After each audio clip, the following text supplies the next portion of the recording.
Assalamualaikum. Waalaikumsalam. Oh iya, silakan masuk. Ya, makasih. Boleh. Silakan duduk, cari tempat duduk yang paling nyaman. Oh iya, terima kasih. Sebentar ya. Oh iya. Ini minumnya. Oh iya, terima kasih. Ya, sama-sama. Ini dengan Mbak siapa ya? Saya Rindi. Oh, Mbak Rindi yang kemarin janjian lewat WhatsApp itu ya? Iya, betul sekali. Oh iya, iya. Silakan diminum dulu tehnya agar iya. lebih santai. Ya, Silakan.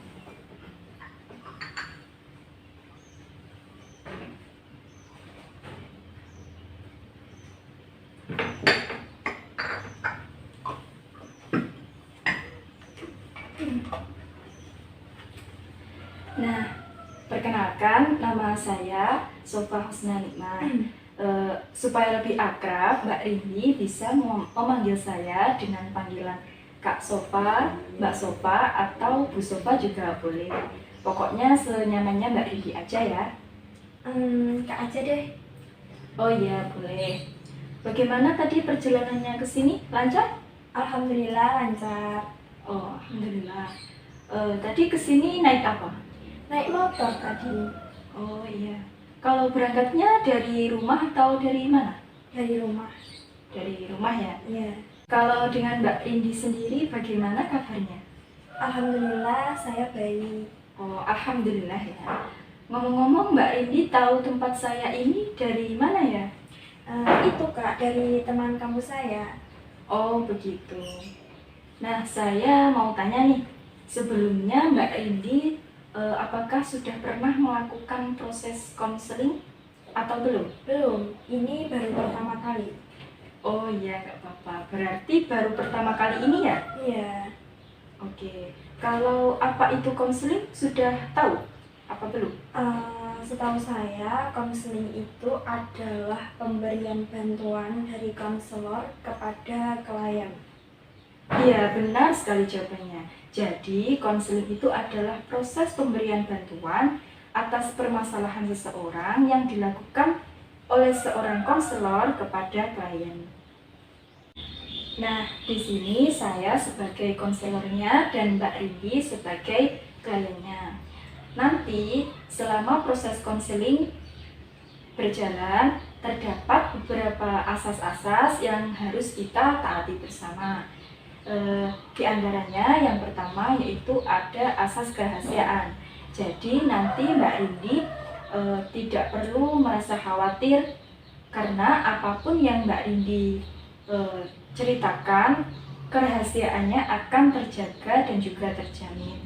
Hanya saya, Mbak Rindi, dan Allah yang tahu. Kemudian asas selanjutnya yang harus kita taati bersama yaitu asas kesukarelaan. Tadi Mbak Rindi kesini atas dasar keinginan sendiri atau ada yang menyuruh? Atas keinginan sendiri.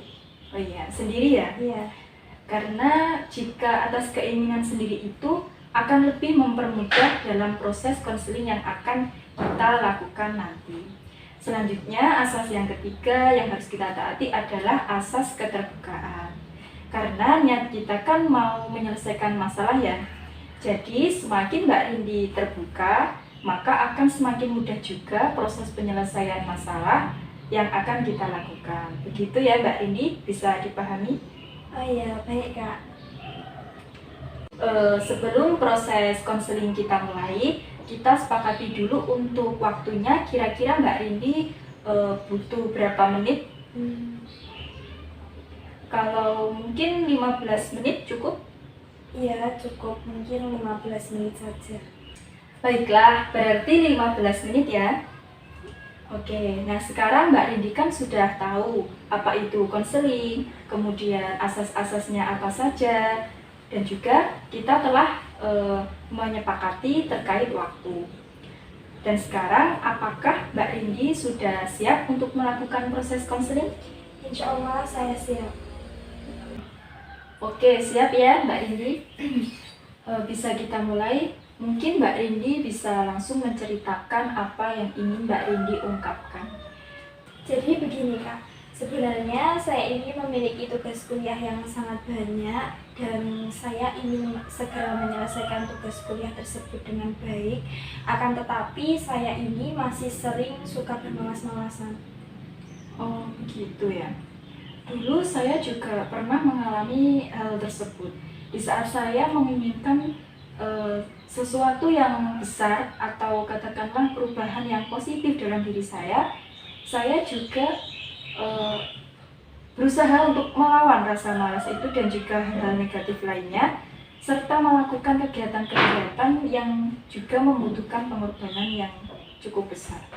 Kalau boleh tahu Mbak Rindi ini kuliahnya semester berapa ya? Semester 4 dan sekarang ini sedang melaksanakan ujian akhir semester. Oh, semester 4, berarti mau naik ke semester 5 ya? Pastinya tugas-tugas pun akan semakin bertambah. Apakah betul begitu Mbak Rindi? Iya, betul banget Kak. Tugas-tugas kuliah akan semakin banyak di semester selanjutnya. Iya, betul banget Kak. Tugas-tugas kuliah di semester selanjutnya pastinya akan lebih banyak dan ya begitu, saya masih suka bermalas-malasan. Oh, gitu. Mungkin silahkan Mbak Rindi bisa dilanjutkan lagi ceritanya. Iya Kak, jadi begini, banyak waktu luang atau mungkin deadline dari dosen itu yang cukup panjang, itu nggak tahu kenapa ya, maksudnya saya malah lebih memilih untuk bermain HP, terus sosial media, nonton film, dan nongkrong dengan teman-teman. Dan pada akhirnya membuat saya bingung dan juga kewalahan, sehingga tugas-tugas yang saya kerjakan ini menjadi tidak maksimal, tidak bersungguh-sungguh, dan saya kerjakan seadanya saja. Gitu. Oh, begitu ya Mbak Rindi. Tadi Mbak Rindi menyampaikan kalau lebih banyak bermalas-malasan, begitu ya? Berarti rasa malas itu telah menghalangi niatnya Mbak Rindi atau keinginannya Mbak Rindi untuk segera menyelesaikan tugas kuliah dengan baik dan juga maksimal. Oke.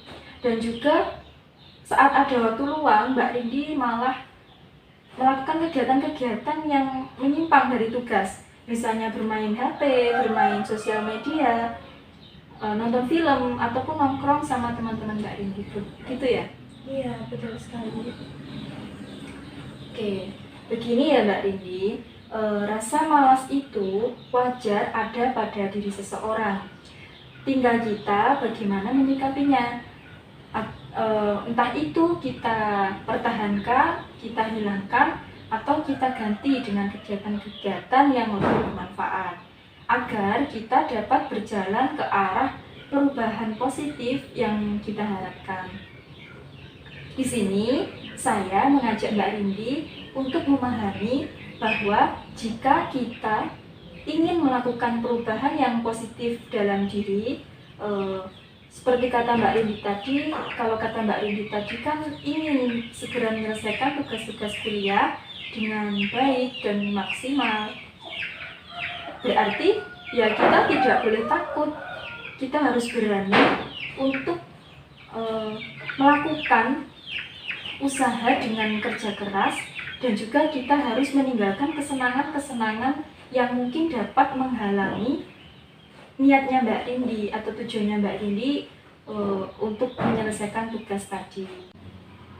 Nah, saya mau tanya lagi nih, kalau tadi Mbak Rindi lebih banyak menggunakan waktu luang untuk bermain HP, bermain sosmed, nonton film atau nongkrong dengan teman-teman Mbak Rindi, sedangkan Mbak Rindi ini memiliki keinginan atau tujuan Mbak Rindi ingin segera menyelesaikan tugas-tugas kuliah dengan baik dan maksimal. Lalu dengan kegiatan-kegiatan yang Mbak Rindi lakukan itu, apakah bisa membantu Mbak Rindi untuk lebih cepat menyelesaikan tugas tersebut atau tidak? Ya tidak, karena Kayak waktu saya itu terbuang sia-sia dan menjadi tidak bermanfaat. Nah, berarti tidak ya. Lalu kegiatan tersebut positif atau negatif? Ya negatif, cuma ya begitu, saya masih belum bisa menghilangkan rasa malas dalam diri saya, jadi ya masih sulit. Oke, jadi kita sepakat ya bahwa hal itu negatif. Nah, di sini Mbak Rindi ingin melakukan perubahan dan berani melakukan sesuatu dengan kerja keras atau tidak? Ya, saya ingin melakukan perubahan juga. Kalau tadi Mbak Rindi mengatakan kalau hal tersebut negatif, berarti perlu dipertahankan atau dihilangkan? Ya, dihilangkan. Oke, berarti dihilangkan ya. Saya mau tanya lagi nih, kira-kira selain dengan menghilangkan hal-hal negatif tersebut, ada atau tidak kegiatan atau program lain yang seharusnya Mbak Rindi itu perlu melakukannya? Ada atau tidak? Ya, ada, mungkin dengan saya mencari referensi-referensi terkait mata kuliah atau literasi, dan juga dengan membaca buku atau sumber-sumber lainnya yang bisa membuat atau menambah wawasan saya, dan juga membantu saya agar bisa mengerjakan tugas dengan baik dan juga maksimal. Oh iya, baik. Berarti tadi Mbak Rindi harus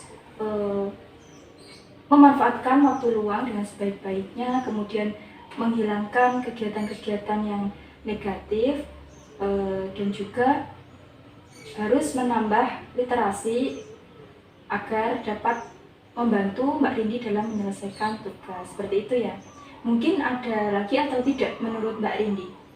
Ya, mungkin saya harus melawan rasa malas dalam diri saya, melakukan perubahan hal yang positif, mencoba hal-hal yang produktif, dan mengurangi kegiatan-kegiatan saya yang kurang bermanfaat seperti bermain HP yang berlebihan, nonton film.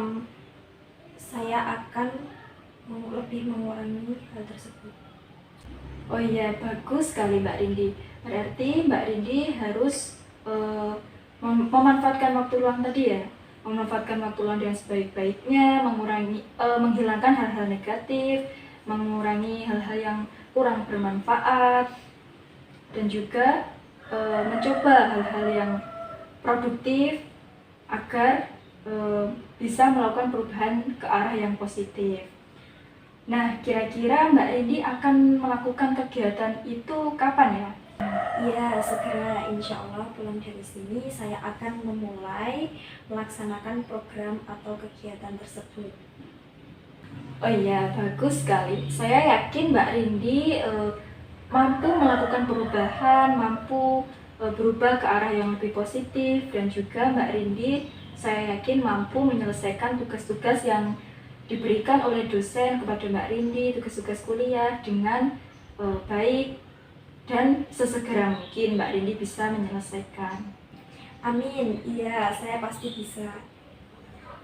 Oke, baiklah. Mungkin ada lagi atau tidak yang ingin Mbak Rindi sampaikan? Saya rasa cukup. Cukup ya? Ya, nanti kalau ada hal-hal lain bisa kita atur jadwal lagi melalui via WhatsApp. Kita atur jadwal untuk pertemuan selanjutnya. Begitu ya Mbak Rindi? Baik Kak. Wah, tak terasa ya, hampir 15 menit proses konseling ini kita jalani. Mungkin dari Mbak Rindi bisa mengutarakan apa yang sekarang dirasakan setelah kita melakukan proses konseling tadi. Saya menjadi lebih termotivasi untuk mencapai tujuan saya, menyelesaikan tugas-tugas kuliah dengan baik dan juga maksimal. Dan saya menjadi tersadarkan bahwa apa yang selama ini saya lakukan itu ternyata salah, dan alhamdulillah saya menjadi plong dan kembali bersemangat. Alhamdulillah ya. Semoga setelah pulang dari sini Mbak Rindi benar-benar bisa menjalankan kegiatan apa yang tadi sudah disampaikan, dan juga semoga Mbak Rindi menjadi pribadi yang lebih baik dari sebelumnya dan Selamat berproses ke arah yang lebih baik. Baik Kak, terima kasih banyak atas waktunya dan juga kesediaannya. Kalau begitu, saya mohon pamit dulu ya. Baiklah, sama-sama Mbak Rindy, terima kasih kembali. Oke, mari saya angkat.